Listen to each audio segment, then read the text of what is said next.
Well, you recognise the song. I didn't understand a single word of it.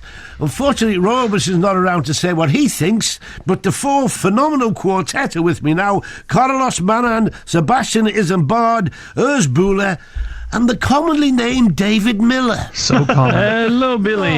Hello. Hi. You've got a stunning new album, boys. Thank you. Thank you very much. My producer, I mean, she goes weak at the knees just when she looks at your album cover. I hope she likes the sound of our songs as well. But what you classical boys have done, and the classical girls, is you've made it impossible for anybody ugly to get on. Thank you very much. Well, it is right. You name me a female opera singer who's plain. You don't have them anymore. And even you guys, I mean, you look great. How many people are listening to you? Most people are ogling you. All the women love you. Well, you know what, and lots of men too. They get a bit shy about it, but the fact is not just the women. It also is about the type of songs we sing, the type of way we do it, which is pop operatic. We're not pop, we're not opera.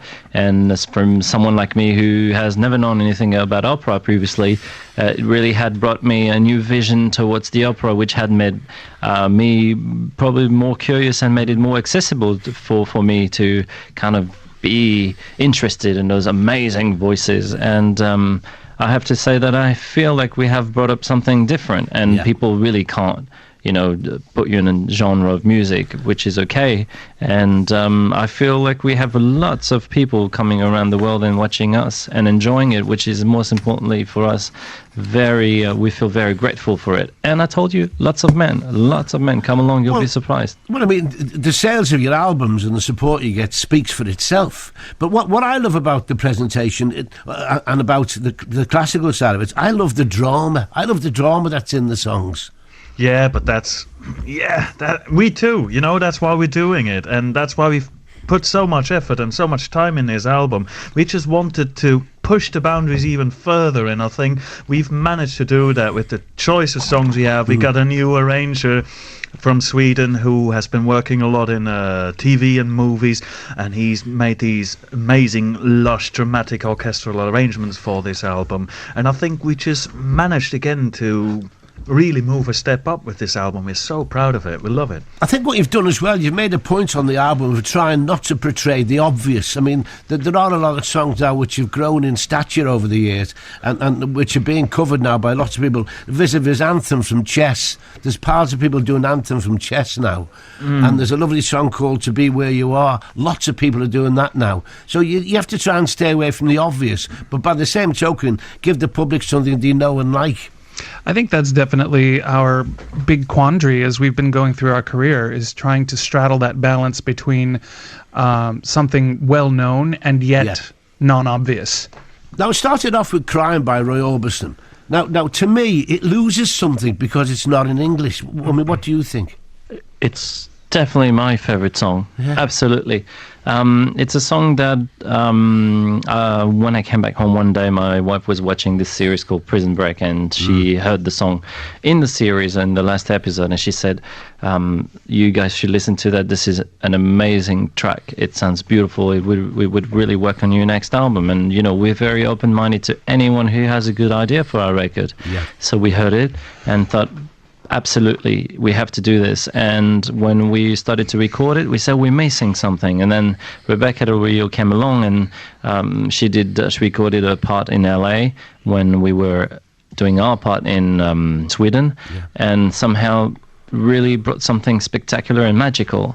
And there's an amazing story to it. She's lost her son from a cancer. So that song was a very, very dear song to her, and I really could feel that. I remember when I heard her voice finished and comped in Prague when we were recording the strings. That was stunning. Something magical was happening there. I mean, in all fairness, there was a lot of operatic feel to a lot of Roy Orbison songs. They always had that sense of drama with a big note at the end. That's true, yeah. And actually, we've been contemplating how are we going to approach this song, because what we want to do, we do not just want to copy an original like that. We want to put our own stamp on it, and therefore we've been inspired by that Spanish version, by that a cappella version by Rebecca Del Rio, and we incorporated that in it. And we also thought, this is such a quiet. This is probably the most quiet song on the whole album. So we also finish it quietly because people know that we can sing big high notes in the end. Yeah. So let's try something different this time. I think Wicked Game works well as well. There's a real sense of mystique in Wicked Game, the way you perform it. It is amazing. I mean, it's a song that we really didn't believe at the beginning, because we thought, well, that's a really poppy song. How can we convert it in something that El Divo can do? So we just tried, and it's a beautiful story about that, because at the beginning, Chris Isaac didn't want us to cover it because no one has done it, and then his mother, she's a really big fan of us, and she's Italian, so she said, look, Chris, I mean, the guys, they should do it in Italian. If they do it in Italian, then you should let them do it. So we just did it, and after that we had all the blessings from her, from him, and it went fantastic, well out, and we're really proud of. Okay, just before you go, tell me this. There's a song which it got to number 1 in the 60s, and it's still popular amongst cabaret acts. Would you, because it was an Italian song originally, would you think "You're My World" would fit into Il Divo? You know the Cilla Black song, "You're My World"? No. You're my world, you're every step I take. You're my world, you're every move I make. That is a fantastic voice you have. Wow. That's Told you beautiful. in the beginning, Billy. It could be El Quinto Divo. Exactly. I tell you, that's a good voice. Do you have a tuxedo? Il Billo. Il Bello.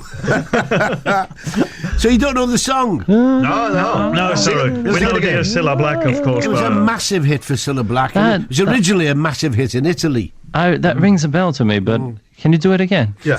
Let's sing it with you. It could get bootlegged at Danes. So we can we can do an harmony. Come in. That's the industry these days, anyways. Boys, it's great talking to you. I mean, what comes next for you? You've achieved almost everything. Well, we're at the moment obviously promoting the new album, and next year we're going on tour again, and we are in the UK from the 1st of April on until the 18th, and we're going to be in Liverpool at the Echo Arena on the Sunday the 8th of April, so we're looking very much forward to that. And tickets are on sale already for that. Yeah, correct. Great talking to you. We're going to finish off with Wicked Game. Cool. And look forward to seeing you in April, boys. Yeah, come Thanks along, for having please. us. Thank you. Bye-bye. Take care.